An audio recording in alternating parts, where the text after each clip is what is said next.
Olá, tudo bem? Meu nome é Adriana Fanaro, eu sou nutricionista de consultório há 15 anos e nessa aula eu vou falar para você sobre a estrutura da consulta nutricional. Tudo que a gente precisa ter dentro do atendimento nutricional para contemplar todas as etapas. E é claro que a cada etapa que você vai fazendo, você vai precisar ir desse lado fazer um aprofundamento de cada etapa para gerar o resultado que você deseja, tá bom? Eu vou compartilhar minha tela com você para ficar didático.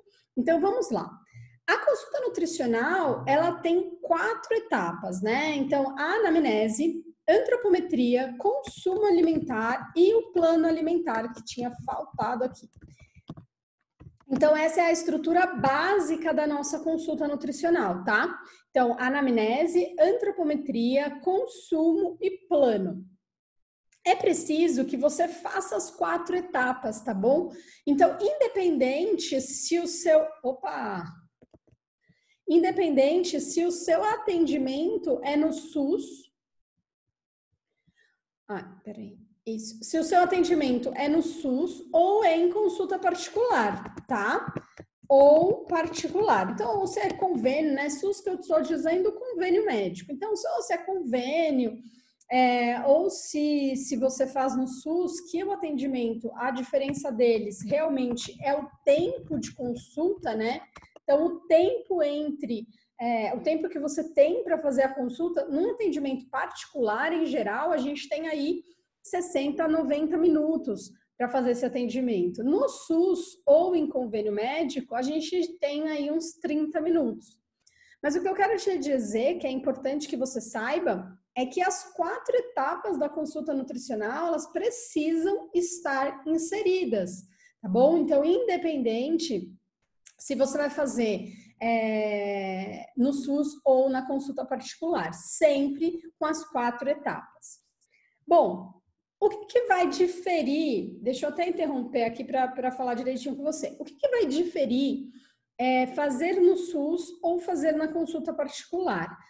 Tudo que eu te passar em cada etapa, talvez você vá ter que desmembrar, né? Fazer uma parte na consulta, outra parte no retorno. Então, por exemplo, se você faz um atendimento de convênio médico, é provável que você precise fazer isso desmembrado, né? Então, eu vou te dar um exemplo aqui, só para você entender, que aí eu acho que se você entende esse exemplo, você consegue transferir ele para a sua prática.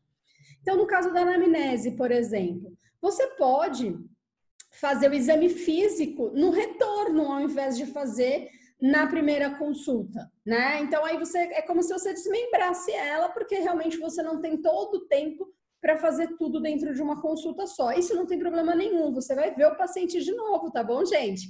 Então, não vai ser a última vez que você vai ver ele, então você não precisa ficar disparadamente fazendo tudo sem ordem, tá?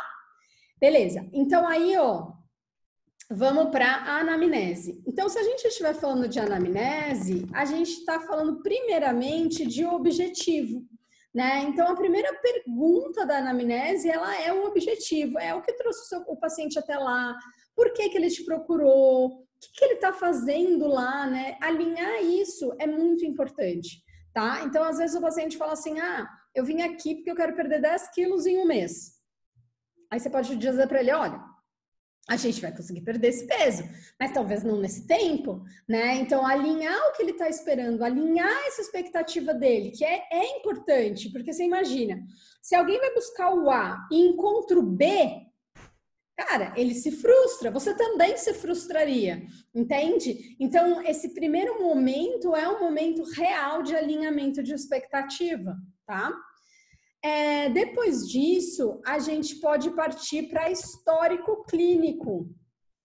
Eu vou até deixar assim, que fica mais fácil. Histórico clínico. No histórico clínico é onde você vai perguntar sobre doença atual e pregressa, onde você vai falar sobre quais os medicamentos que esse paciente está tomando e o exame bioquímico, né? Então, o exame bioquímico que ele tem.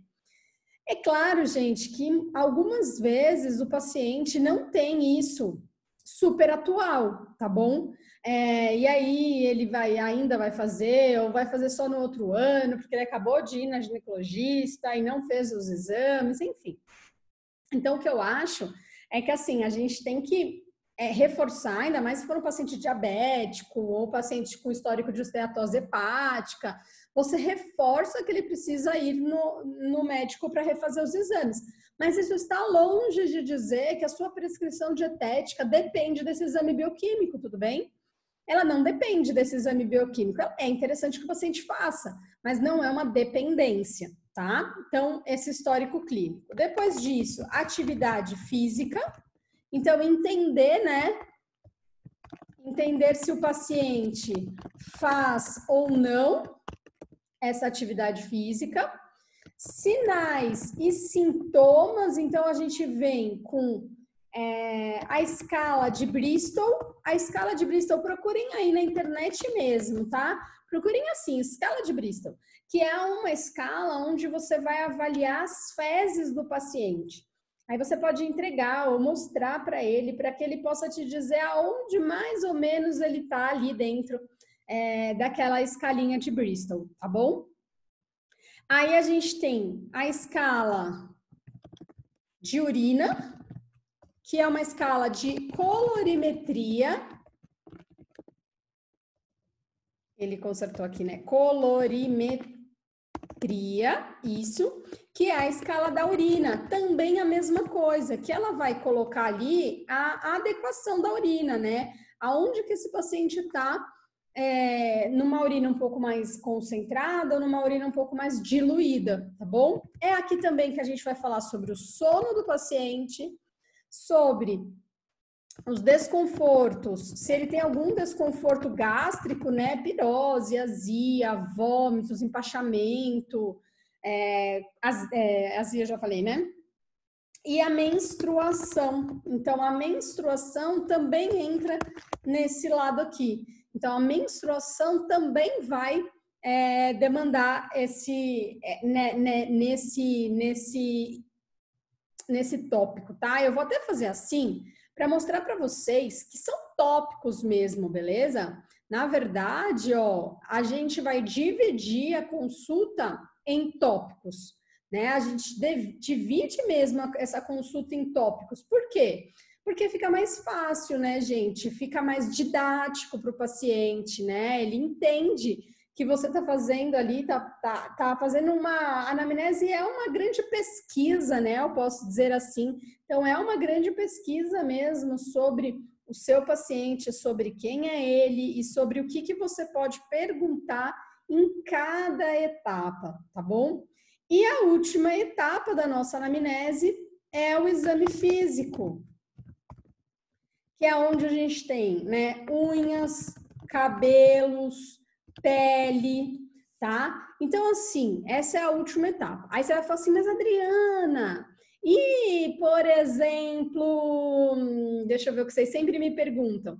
E, por exemplo, água, consumo alimentar, aversão, intolerância, isso é lá na parte do consumo alimentar. Lembra aqui que a gente falou que a consulta ia estar dividida em 4 etapas? Então, eu estou falando para você sobre a primeira etapa, né? Então, a primeira etapa, ela vai ser dividida em objetivo, histórico clínico, atividade física, sinais e sintomas e o exame físico, tá? Então, para cada tópico desse, se houver e apresentar alguma alteração, você precisa buscar, você precisa ir atrás para entender se tem alguma relação com a alimentação, se tem algum problema com a prescrição que você possa colocar na prescrição dietética a fim de ajudar esse paciente, tá bom? Bom, aí dito isso, a gente vai para a próxima etapa, que é a etapa da antropometria. A etapa da antropometria, existe uma coisa que eu sempre gosto de começar dizendo sobre isso. Cara, o que eu preciso? Uma balança simples, uma fita métrica e um adipômetro. Ah, eu não preciso da bioimpedância. Aqui na minha cidade, vocês gostam de falar assim comigo. Aqui na minha cidade, eu falo, olha, na sua cidade e em todas as cidades. O paciente, ele tem a sensação de que a bioimpedância é mais chique, vai dar um resultado muito melhor. Mas isso é só uma sensação. E é uma sensação errada, não é uma sensação certa. Por quê? Porque a bioimpedância depende de uma série de preparações. E tendo essa série de preparações, você com toda absoluta certeza vai ficar devendo para o paciente essa preparação dele, entende? E aí não adianta, tá bom? Bom, aí na antropometria, então, o que a gente vai fazer? Peso, altura, aí vem circunferência do braço, circunferência do tórax, circunferência da cintura, circunferência do abdômen, circunferência da coxa, circunferência da panturrilha e circunferência do pescoço, né? Vale lembrar que cintura e pescoço tem um índice, né? Índice de avaliação. Então, vamos colocar aqui, ó, pescoço e cintura tem um índice de avaliação, certo? Tem um índice de avaliação que na cintura, mulheres menor que 80 e homens menor que 94, e no pescoço, mulheres abaixo de 34 e homens abaixo de 37 centímetros, tá? Ó, para a gente fazer isso mais certo, para que você possa fazer essas medições, eu aconselho muito que você busque isso na faculdade, né? Porque na faculdade a gente tem as aulas práticas, ou na internet, tá bom? Então tem vários canais e vários livros que colocam os pontos certinhos de medição. Então não há hoje mais motivo para que você não saiba exatamente aonde medir cada um dos seus pacientes, tá bom? Aí a gente tem as dobras cutâneas, que é feita com adipômetro. Que aí você pode fazer dobra do tríceps, tricipital, dobra do bíceps,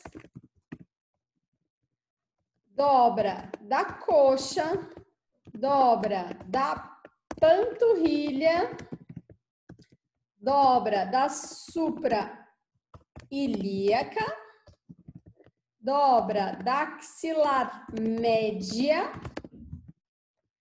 dobra da torácica, então, deixa eu ver se eu estou esquecendo de alguma, do abdômen. Dobra do abdômen. Então, são os 9, né? 1, 2, 3, 4, 5, 6, 7, 8, falta uma, então, a subescapular. Subescapular. Então, a mesma coisa que eu falei sobre as circunferências vale para a dobra cutânea, tá bom? A gente tem vários protocolos avaliativos de dobra cutânea. Então, a gente tem o Pollock, 3 e 7 dobras, temos Guedes, temos Petros, que são fórmulas, ó, gente, e temos Learning. São fórmulas matemáticas, tá bom? Então, não há nenhum segredão, assim. São fórmulas matemáticas, a gente não pode falar assim, eu não vou encontrar, você vai super encontrar na internet, tá? Isso tá super disponível, não se preocupa, que não é uma coisa, não é uma informação que você não vai encontrar, tá?